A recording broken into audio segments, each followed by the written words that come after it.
정구인 대리인 김희수 변호사입니다. 1987년 민주화 이후 대한민국은 다양한 정치 상황을 경험하였습니다.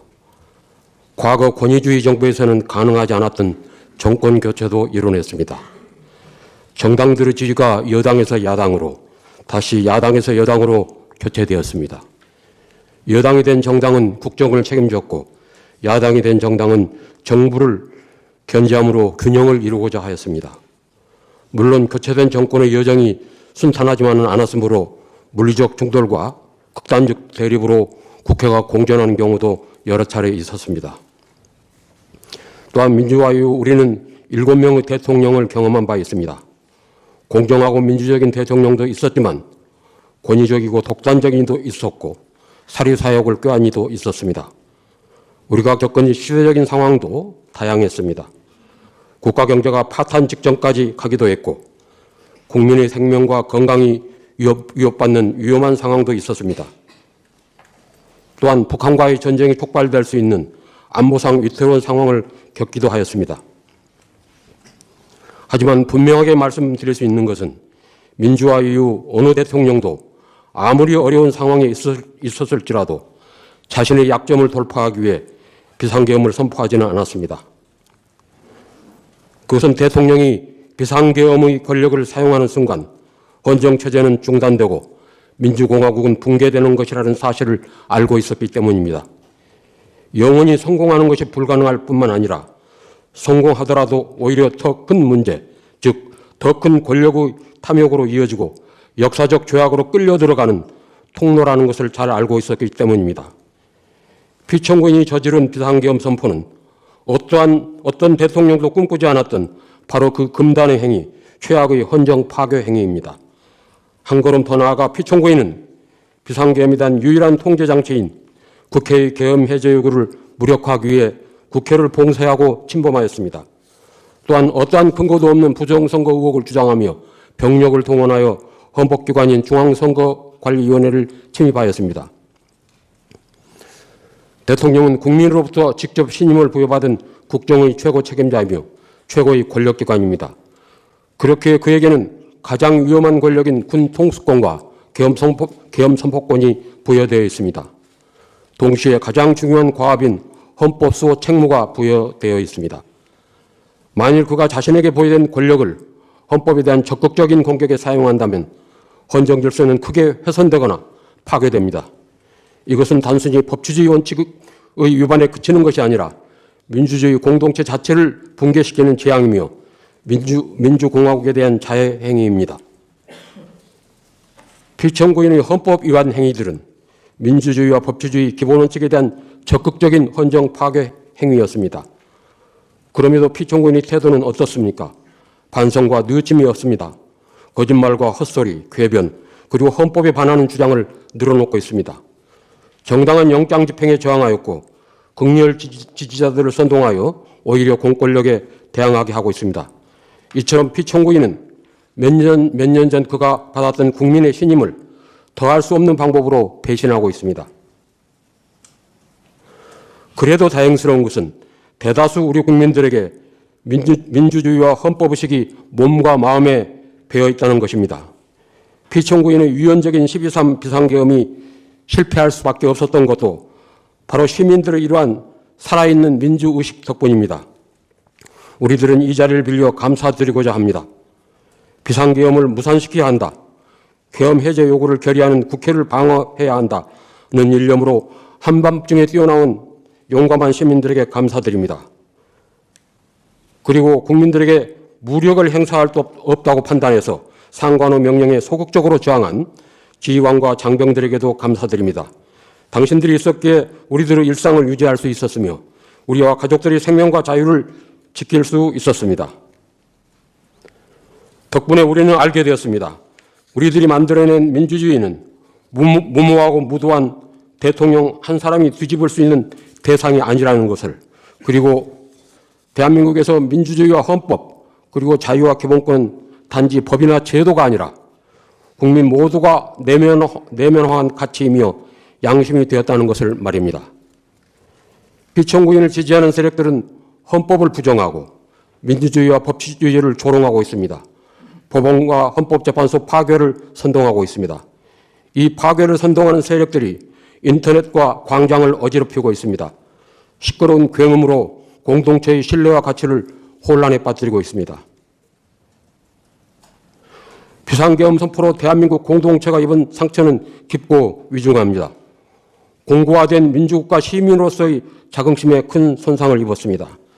추락한 경제는 정치적 불안에 위기감을 더하고 있습니다. 대통령 탄핵을 둘러싸고 정치적 양극화는 더 심화되었습니다. 또한 군 전체에 수치스러운 트라우마를 남겼습니다. 국민들은 그 상처의 치유를 원하며 민주주의와 헌정 질서의 온전한 복원을 갈망하고 있습니다. 우리는 자신감과 용기를 가져야 합니다. 대한민국의 법치와 민주주의 시스템에 대한 의연한 신뢰를 가져야 합니다. 거스를 수 없는 국민들의 보편적인 합의로 민주주의와 법치주의를 완성하기 위해서는 많은 시간과 노력이 필요할 수도 있습니다. 우선 가장 중요한 일부터 한 걸음씩 해결해 가야 합니다.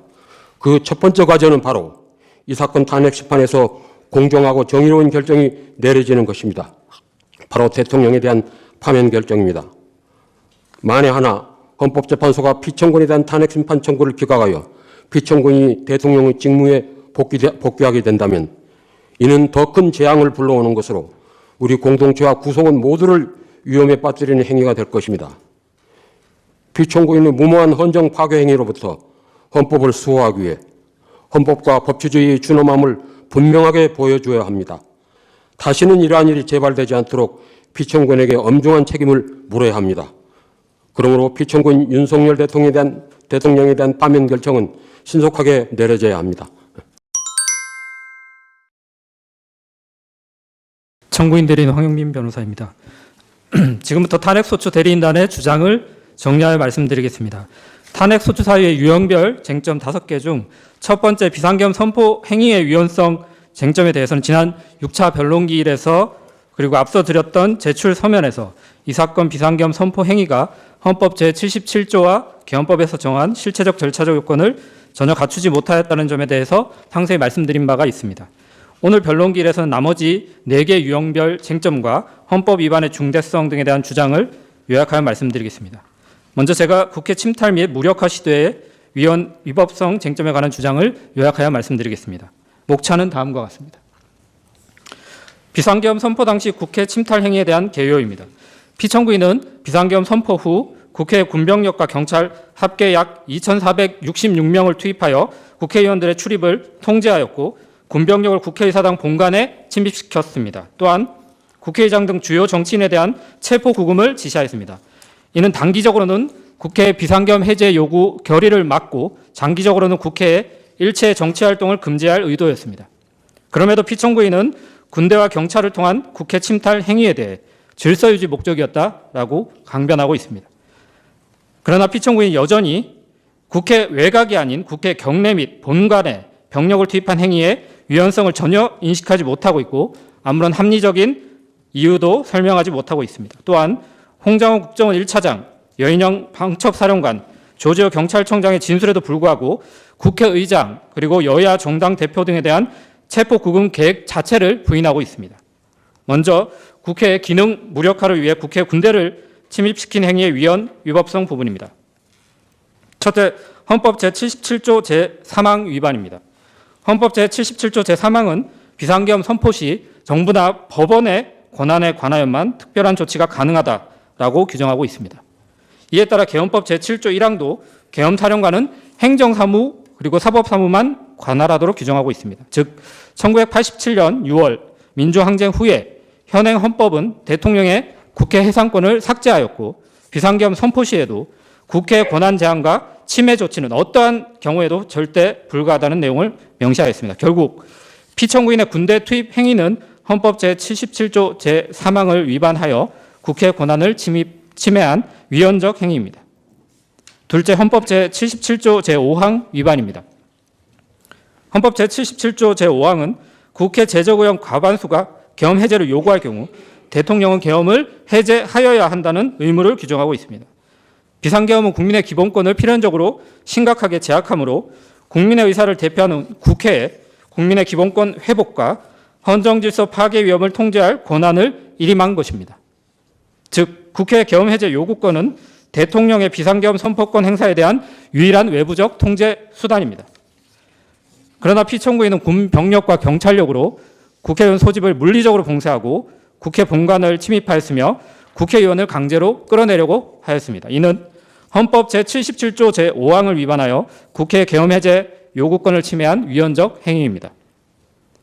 셋째, 헌법상 기본 원칙 위반입니다. 피청구인이 국회를 봉쇄하고 본관을 침입하고 포고령으로 정치활동을 금지하고 국가비상 입법기구를 설치하고자 한 행위는 국민주권주의와 대의민주주의 원칙을 위반한 행위입니다. 또한 피청구인이 비상계엄을 대통령에게 권력을 집중하는 수단, 정치적 반대 세력을 제거하는 수단, 독재를 위한 헌법 파괴 수단으로 악용하여 피청구인에 대한 권력 집중을 도모한 행위는 권력 분립의 원칙을 위반한 행위입니다. 마지막으로 피청구인은 외침에 대항하여 국민을 지키기 위해 행사하여야 할 국군 통수권을 지켜야 할 대상에게 행사하였고 국군을 사적 무장단체로 부리며 대다수 선량한 군인들을 군사정변에 가담케 하였습니다. 이는 헌법 제74조 제1항을 위반한 위헌적인 국군 통수권 행사이고 헌법 제5조 2항에 따른 국군의 정치적 중립성을 훼손한 반헌법적 행위라 할 것입니다.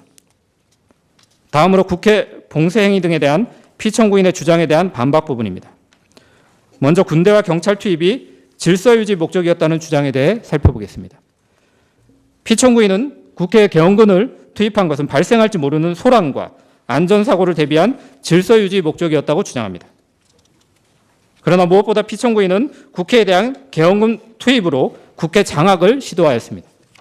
국회 울타리 외곽의 시민들은 피청구인의 비상계엄 선포에 항의하기 위해 모인 시민들이었고 피청구인이 위헌적인 비상계엄을 선포하지 않았다면 국회로 모일 필요조차 없었던 사람들이었습니다.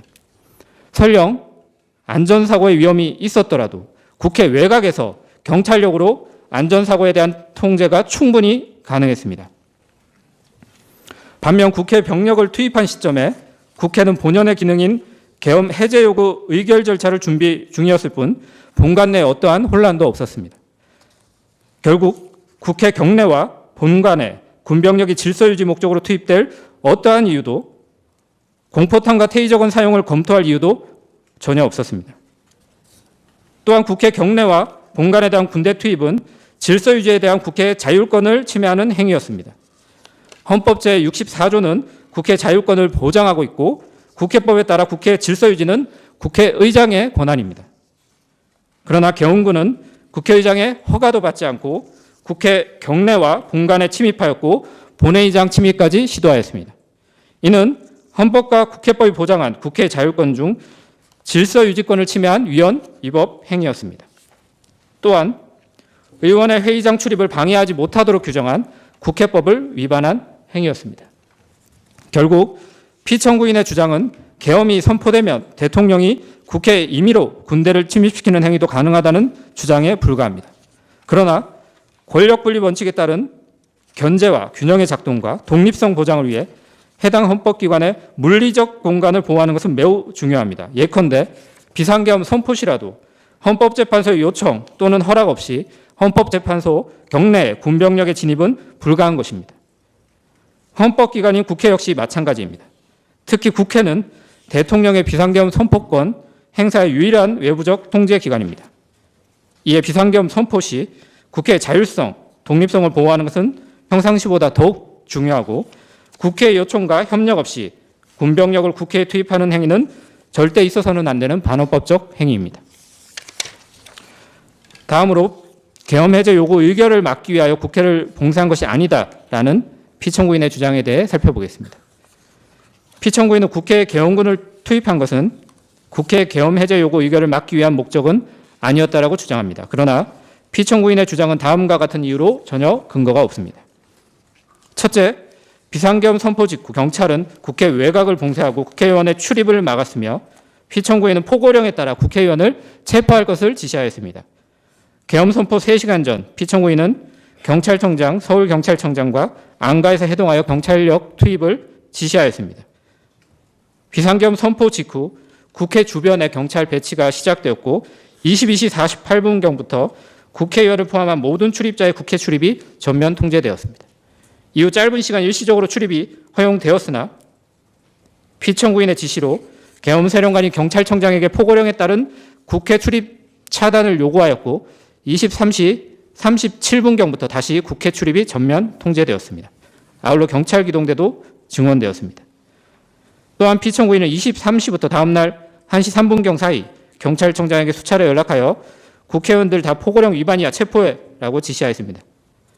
더욱이 피청구인도 2025년 1월 14일자 답변서에서 국회 봉쇄가 일시적으로 이루어진 것은 사실이다라고 인정하기까지 하였습니다. 둘째, 수방사 및 특전사 병력은 비상계엄 해제 요구한 의결을 방해하였고 피청구인은 국회의원 체포를 지시하였습니다. 피청구인은 2024년 3월 말 4월 초경을 시작으로 국방부 장관과 함께 수방사령관, 특전사령관, 방척사령관 등 계엄군 핵심 인사들과 수차례 회동을 하였습니다.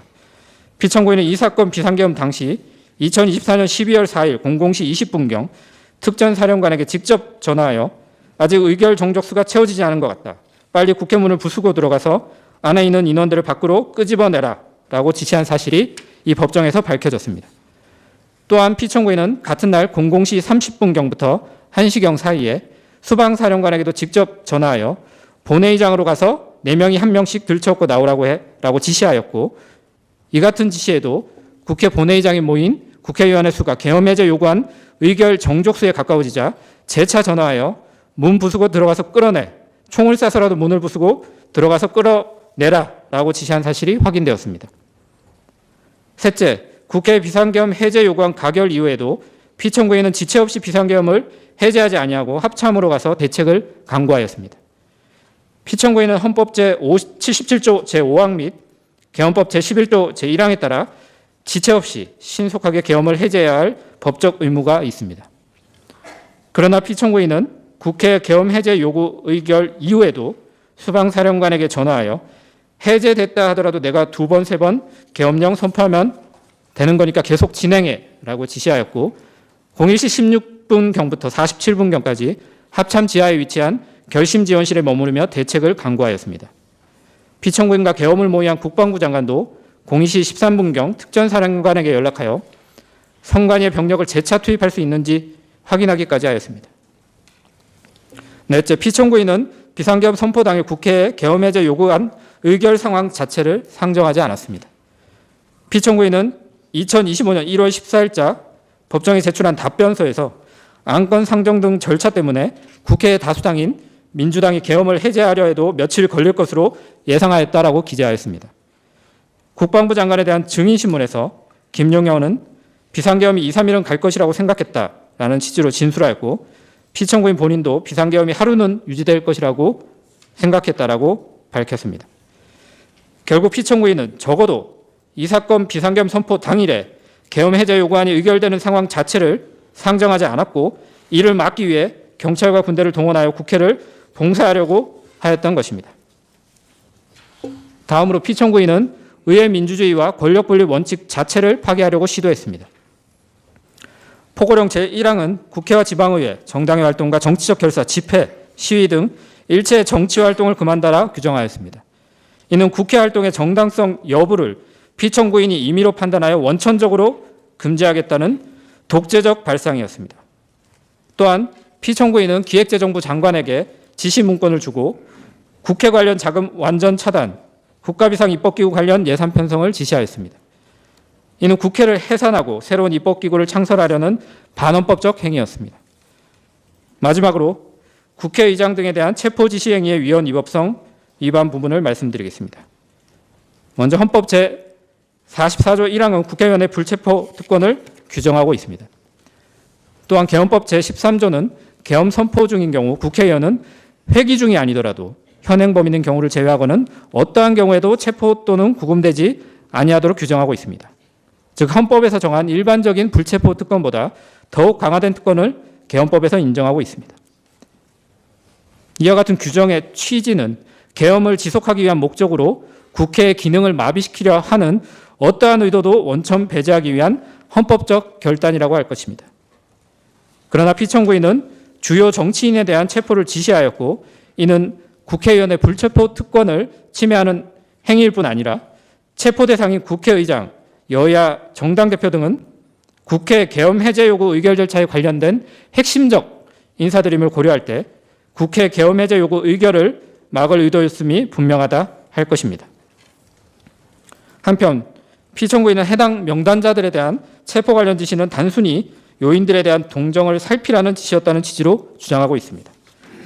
그러나 국방부 장관 김용현은 포고령 위반 우려 대상자를 방첩사령관에게 알려주었다는 점을 인정하였고 국회의장 우원식 그리고 여야 정당의 대표인 이재명, 한동훈 등 3명을 우선 체포하라고 지시하였습니다. 또한 포고령 발령 전부터 체포조가 운영되었고 해당 체포조는 계엄해제 요구 의결을 포고령 제1항에서 금지한 정치활동으로 간주하여 체포할 목적이었습니다. 이와 같은 피청구인의 행위는 1980년 5월 17일 비상계엄 전국 확대 상황에서의 신군부 행위와 매우 유사합니다. 1980년 5월 16일 오후 신군부는 미리 검거 대상자 명단을 배포하였고 5월 18일 01시경 모든 정치활동과 정치적 발언을 금지하는 계엄포고 제10호를 발령하였으며 국회의원들의 국회의사당, 정당 당사 출입을 통제하고 검거 대상자로 지목된 여러 국회의원들을 체포하였습니다. 이런 신군부의 만행은 대법원에서는 내란죄로, 헌법재판소에서는 위헌적 행위로 인정되었고 피청구인이 국회의장과 여야 정당 대표 등에 대해 체포 구금을 지시한 행위도 마찬가지로 판단될 것입니다. 결론입니다. 4년 전 미국 국회의사당 난입 사건에 대해 버락 오바마 전 대통령은 역사는 합법적인 선거 결과에 대해 끝도 없이 거짓말을 계속했던 현직 대통령에 의해 선동된 오늘의 폭력을 우리나라에 대한 매우 큰 불명예와 수치의 순간을 기억할 것이다라고 지적하였습니다. 이상과 같이 말씀드린 피청구인의 반헌법적 행위, 특히 국회 계엄 해제 요구를 막고 국회를 실질적으로 해산하려 한 행위는 우리 민주주의 역사상 어쩌면 가장 큰 불명예와 수치의 순간으로 또한 음모론적 부정선거 의혹에 빠진 피청구인 현직 대통령에 의한 폭력의 순간으로 기억될 것입니다.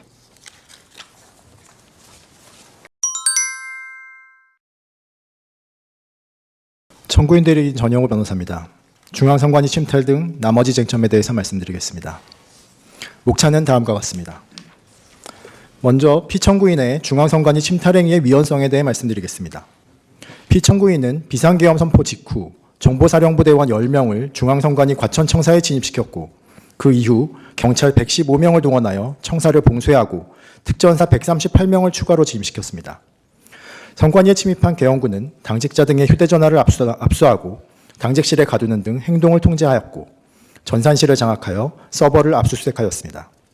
또한 경찰 111명, 특전사 133명을 동원하여 선거연수원을 봉쇄하고 공수특전단 140명으로 중앙선관위 관악청사를 점거하였습니다. 이들은 알루미늄 야구방망이, 케이블 타이, 복면, 밧줄 등을 준비하여 선관위 직원을 체포할 계획까지 세웠습니다. 대의민주주의에서 선거제도는 국민주권, 민주주의 실현을 위한 필수적 제도입니다. 이런 선거가 형식적인 것으로 전락하는 것을 방지하기 위해서는 선거의 공정한 관리가 필수적입니다. 과거 이승만 정권 시절 행정부의 선거 개입으로 촉발된 4.19 혁명은 민주주의에 대한 국민적 열망의 분출이었습니다. 그리고 이를 계기로 3차 개정헌법에서 선관위는 독립된 헌법기관으로 격상되었습니다.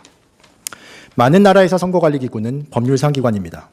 이에 비해 우리 헌법이 선관위를 헌법기관으로 규정한 것은 그만큼 독립성을 철저히 보장하려고 한 헌법적 결단입니다. 이승만 정권에 의해서 알 수 있듯이 선거 공정성 침해의 가장 큰 위험 요인은 행정부입니다. 이에 헌법은 행정부의 선거 간섭을 배제하고 견제할 권한을 독립된 헌법기관인 선관위에 부여하고 있습니다.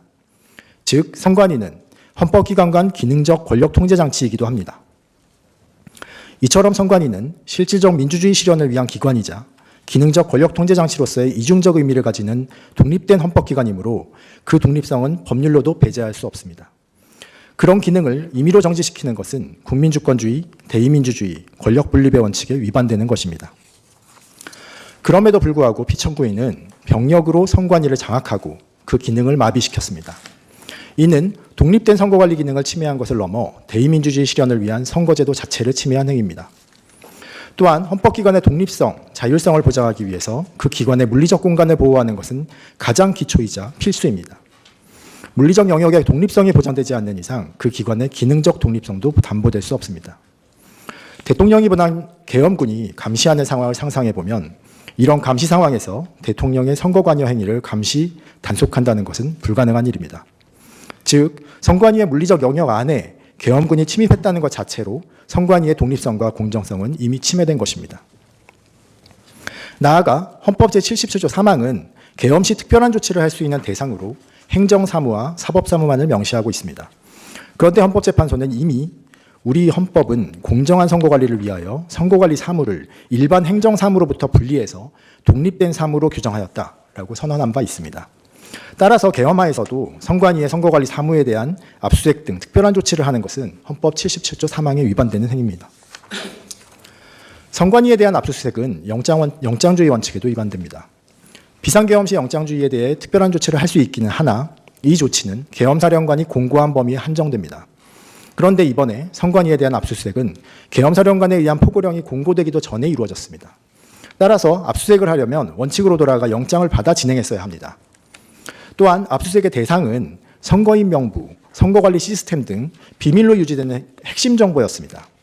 이런 정보가 함부로 유출된다는 것은 선거 결과가 왜곡될 가능성과 직결됩니다. 따라서 이런 핵심 정보는 설사 계엄하에서도 반드시 법관의 심사를 거친 영장에 의해서 압수수색이 이루어져야 합니다. 그럼에도 불구하고 피청구인은 영장 없이 계엄군을 임의로 침입시켜 가장 핵심적인 정보까지 들여다보려 하였습니다. 피청구인은 투입된 계엄군을 이용해 선관위 직원들의 휴대전화를 압수하고 이들을 감금하기까지 하였습니다. 이런 행위가 영장주의에 위반되고 직원들의 신체의 자유, 통신의 자유를 침해하는 행위임은 명백합니다. 다른 한편 선관위 직원들이 기관 책임자 등에게 연락해서 계엄군의 행위를 알리고 필요한 조치를 강구하는 것, 선관위 차원에서 이런 부당한 간섭을 거부하거나 다른 국가기관의 도움으로 배제하는 것, 이런 모든 것은 헌법기관인 선관위의 독립성과 자율성의 영역에 속하는 것입니다. 그런데 피청구인은 선관위 직원들의 연락과 통신 수단을 모두 차단하여 선관위가 외부의 간섭을 배제할 기회조차 없애고 말았습니다. 이런 행위는 선관위의 독립성과 자율성을 침해한 것일 뿐만 아니라 피청구인의 선관위 장악의 의도를 여실히 보여주는 것입니다. 이런 위헌적 행위에 대해서 피청구인은 단순한 스크리닝 목적이었다라고 변명하고 있습니다. 하지만 단순 점검의 목적이었다면 계엄을 선포하자마자 영장주의를 모두 무시하면서까지 선관위에 계엄군을 투입할 이유가 없습니다.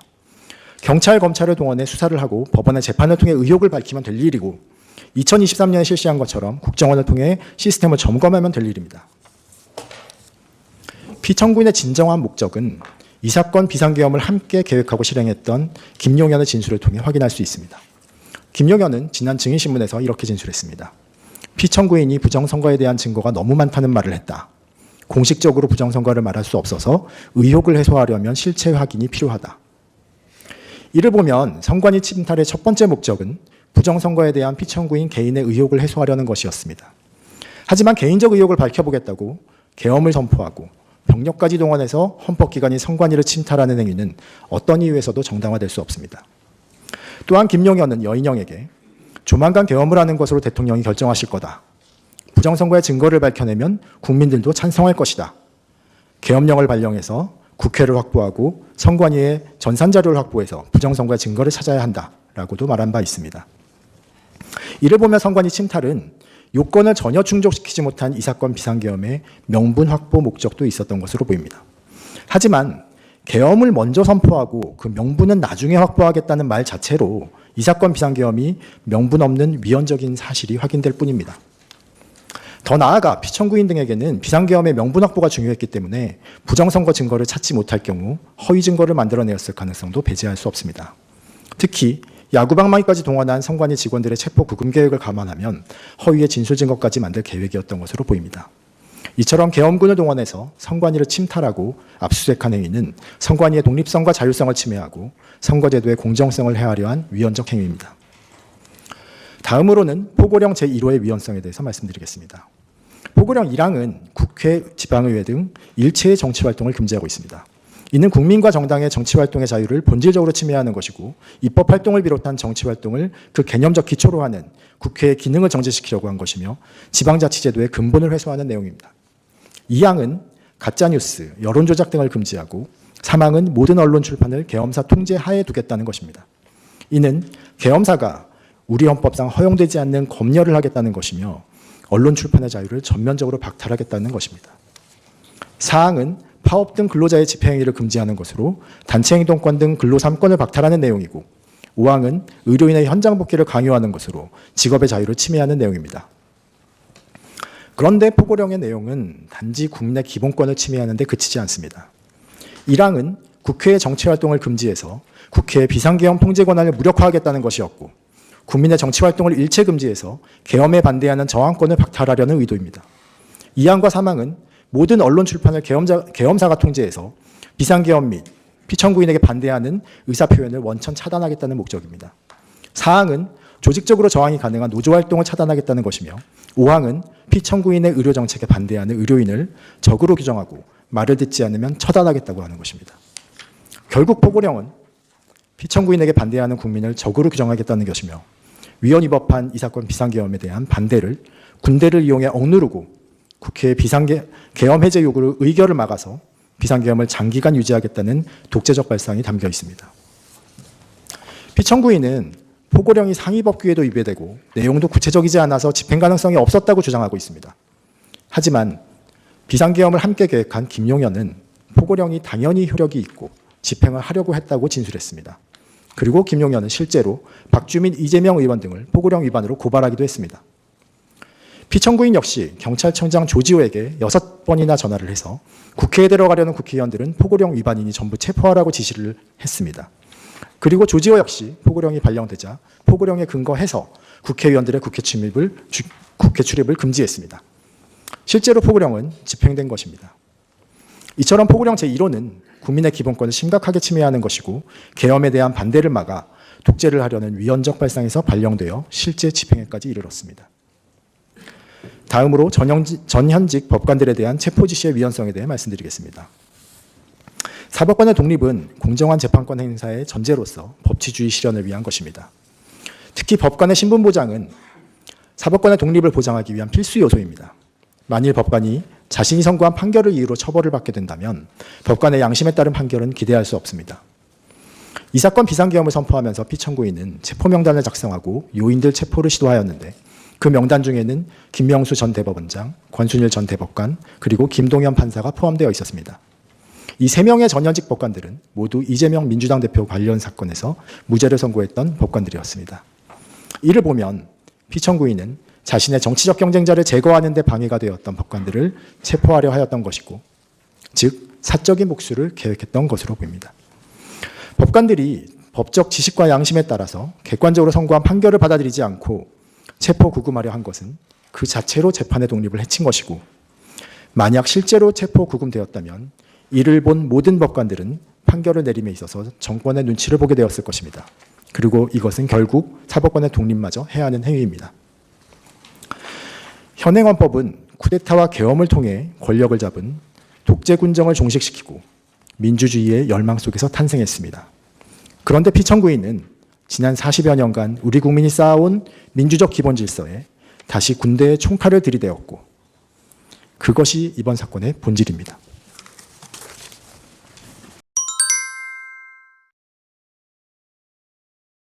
안녕하십니까. 청구인 측 대리인 김진환 변호사입니다.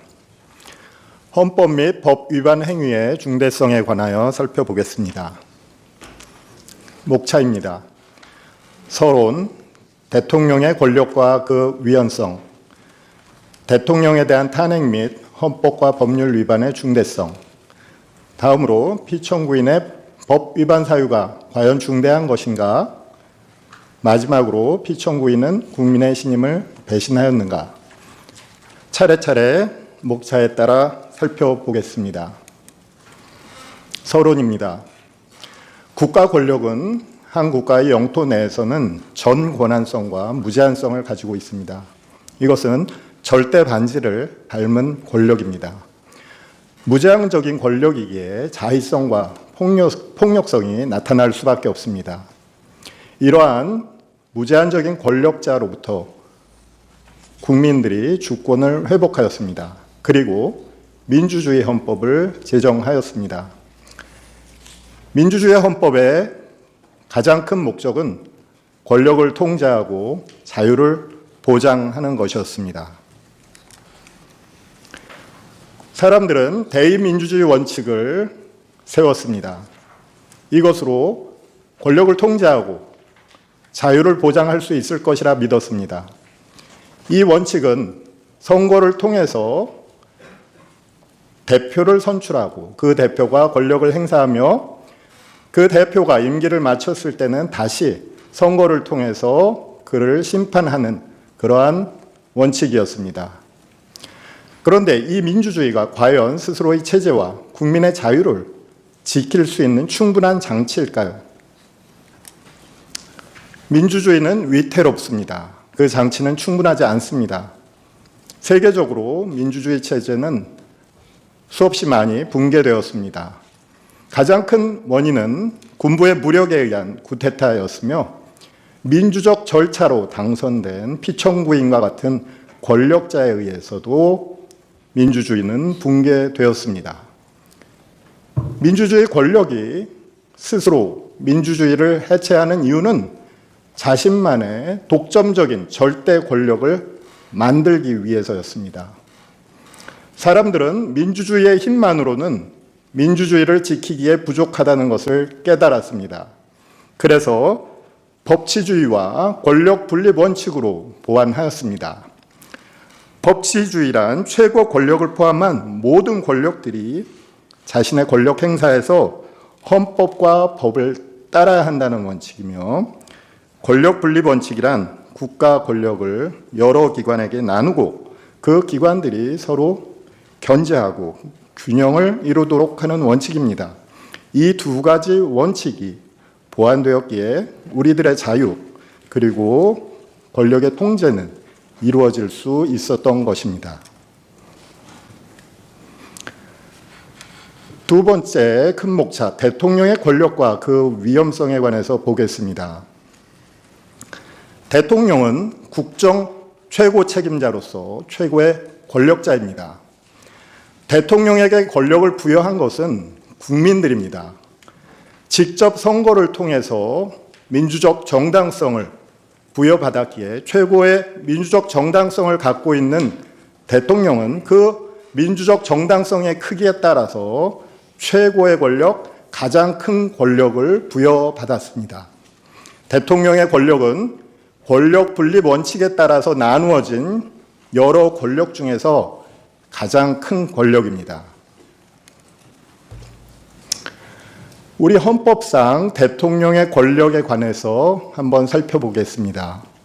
대통령은 국가 원수이며 행정부의 수반입니다. 국가 긴급권을 가지고 있고 헌법 개정안 제안권을 가지고 있으며 국무총리, 각종 행정각부의 장차관 등 고위직 공무원의 임명권을 가지고 있습니다. 또한 법률이 정하는 바에 따른 국군 통수권도 가지고 있습니다.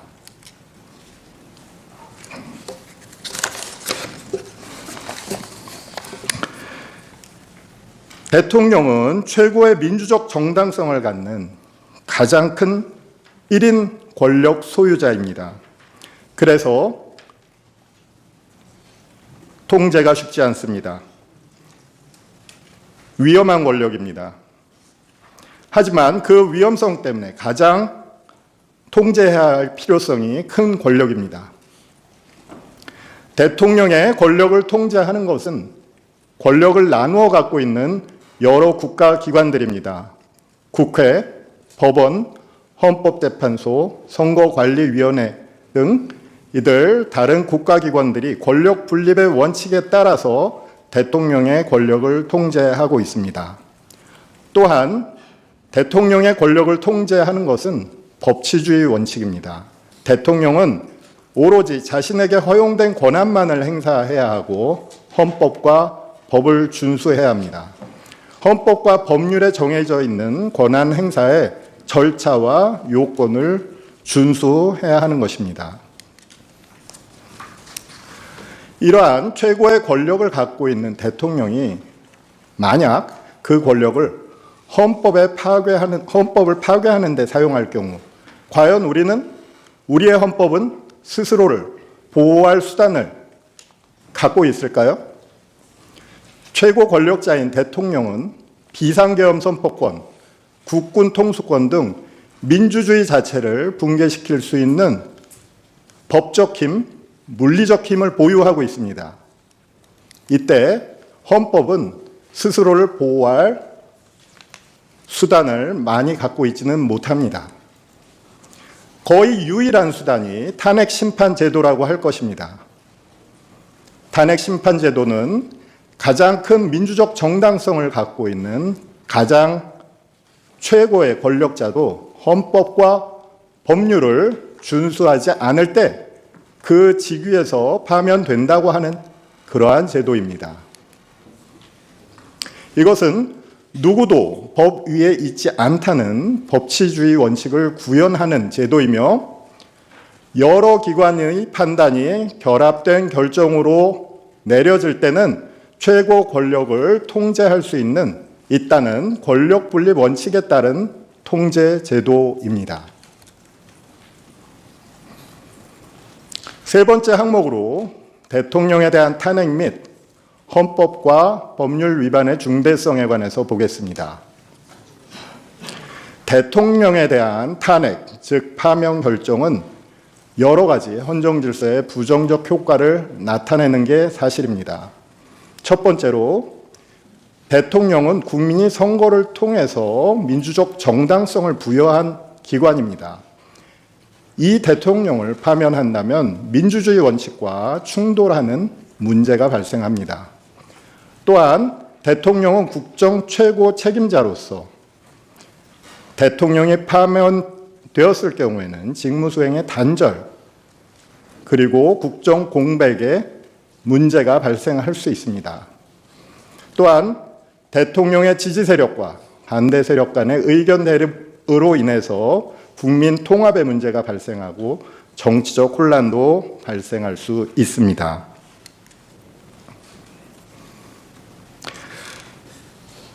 이와 같이 대통령에 대한 탄핵은 중대한 또한 부정적 효과가 있기 때문에 대통령의 파면 결정은 매우 신중하게 이루어져야 합니다. 헌법재판소는 종전의 결정에서 이에 관한 헌법재판소의 판단을 내린 바가 있습니다. 대통령에 대한 파면 효과가 중대하기 때문에 파면 결정을 정당화하는 사유도 역시 이에 상응하는 중대성을 가져야 한다고 판단했고 구체적으로 대통령에 대한 파면 결정이 정당화되는 두 가지의 기준을 수립하였습니다. 그것은 첫 번째, 대통령의 법 위배 행위가 헌법 수호의 관점에서 중대한 의미를 가지는 경우일 것. 두 번째가 대통령이 법 위배 행위를 통해서 국민의 신임을 배반한 경우일 것이라는 두 가지 기준이었습니다.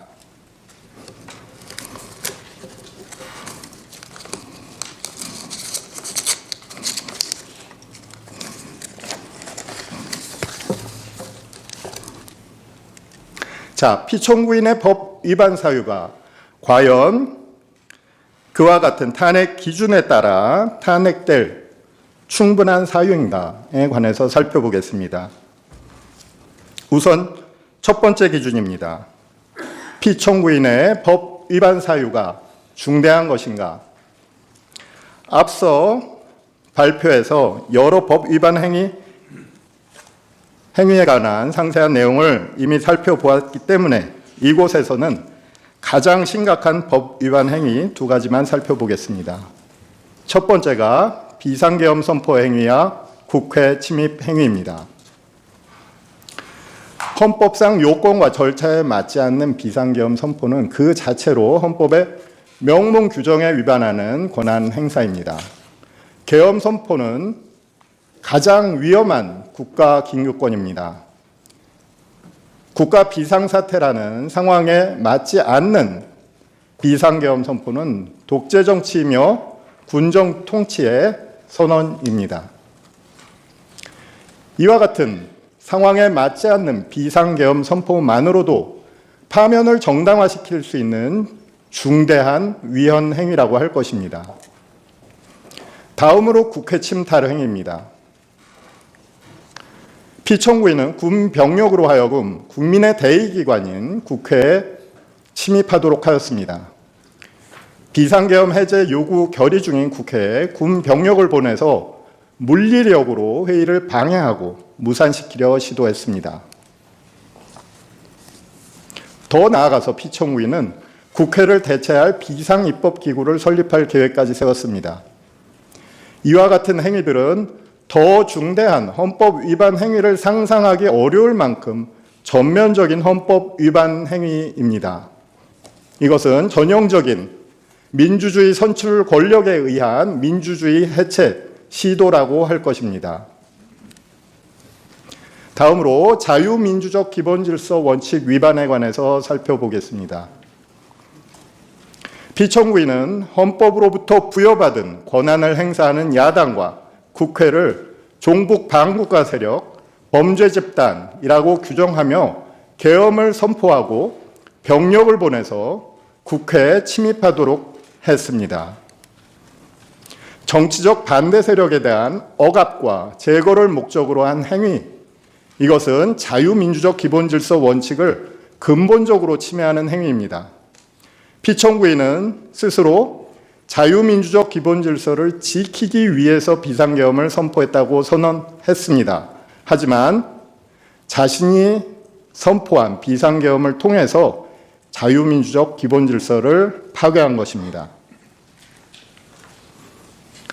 다음 기준으로서 피청구인은 과연 국민의 신임을 배신하였는가에 관해서 살펴보겠습니다. 대통령은 헌법 수호의 책임을 가지고 있습니다. 헌법 66조 제2항에서는 대통령에게 헌법 수호의 책임을 명시적으로 부여하고 있습니다. 이것은 가장 큰 힘을 가진 권력인 대통령이 가장 효과적으로 헌법을 보호할 수 있다는 아이디어에 기초하고 있는 규정입니다. 국정의 최고 책임자이며 최고의 권력을 부여받은 대통령에게 헌법 수호의 책임을 부여하는 것은 어찌 보면 당연한 규정이라고 할 것입니다.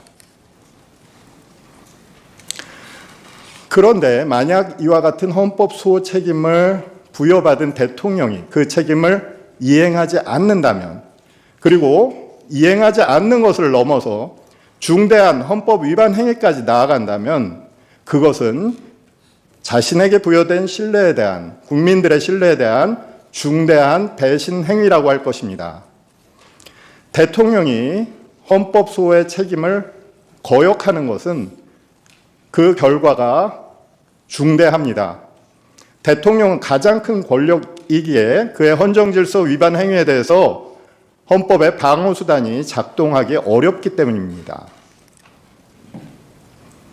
피청구인은 요건과 절차에 전혀 맞지 않는 계엄 선포 행위를 했고 국회의 계엄 해제 의결을 방해했습니다. 그 밖에도 일련의 중대한 헌법 위반 행위들을 저질렀습니다. 이것은 헌법 수호의 책임을 명백하게 저버리고 위반한 행위일 뿐 아니라 헌정 파괴 행위입니다. 이것은 국민의 신뢰를 중대하게 배신한 행위입니다. 그럼에도 피청구인은 자신의 비상계엄 선포가 아무런 피해도 주지 않은 계엄이라고 주장하고 있습니다.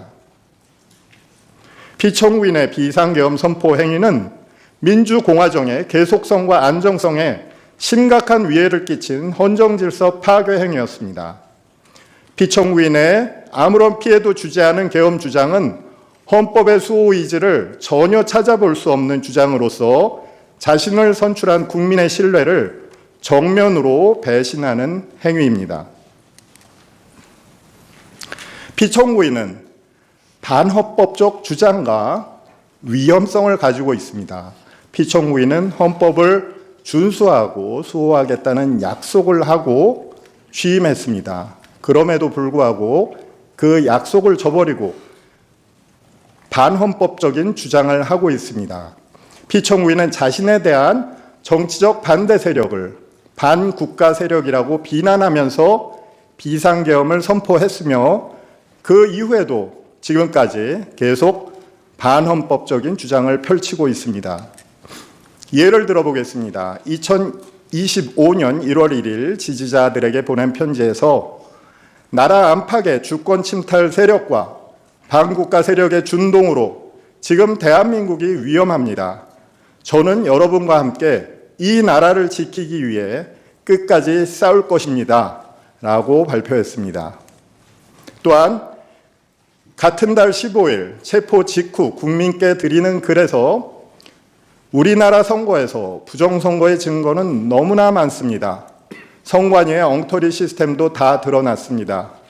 국민 여러분, 계엄은 범죄가 아닙니다. 국가 위기를 극복하기 위한 대통령의 권한 행사입니다. 라고 발표했습니다. 피청구인의 위험성입니다. 피청구인이 만일 다시 직무에 복귀할 경우는 우리 민주공화국에 중대한 위험이 발생합니다. 무엇보다도 먼저 피청구인은 자신의 정치적 욕망을 위해서 군통수권을 오용했습니다. 비상계엄 해제 요구 결의를 하는 국회에 그리고 헌법기관인 선거관리위원회에 군을 동원해서 침입하였습니다. 군통수권을 가지고 자신이 지휘하는 군을 권력의 도구, 헌정질서 파괴의 도구로 사용한 것입니다. 또한 피청구인은 비상계엄 선포가 대통령의 당연한 권한이라고 주장하고 있습니다. 이것은 피청구인이 권력을 행사할 때 헌법상 한계를 준수해야 한다는 당연한 원칙을 부정하고 있는 것입니다. 피청구인의 행위로 인해서 비상계엄 선포권은 과거 안전 울타리에 있던 것이 그 울타리를 뛰쳐나와 거리를 활보하고 있는 형국입니다. 피청구인이 직무에 복귀한다면 언제 다시 자신의 당연한 권한인 계엄 선포권을 행사할지 알 수 없습니다. 또한 피청구인은 사법기관들에 대한 공격과 파괴를 선동하는 발언을 했습니다. 최근 발생한 서울 서부지방법원에서 폭도들의 법원 파괴 만행도 피청구인의 이와 같은 선동하는 발언에 영향을 받은 바가 있습니다.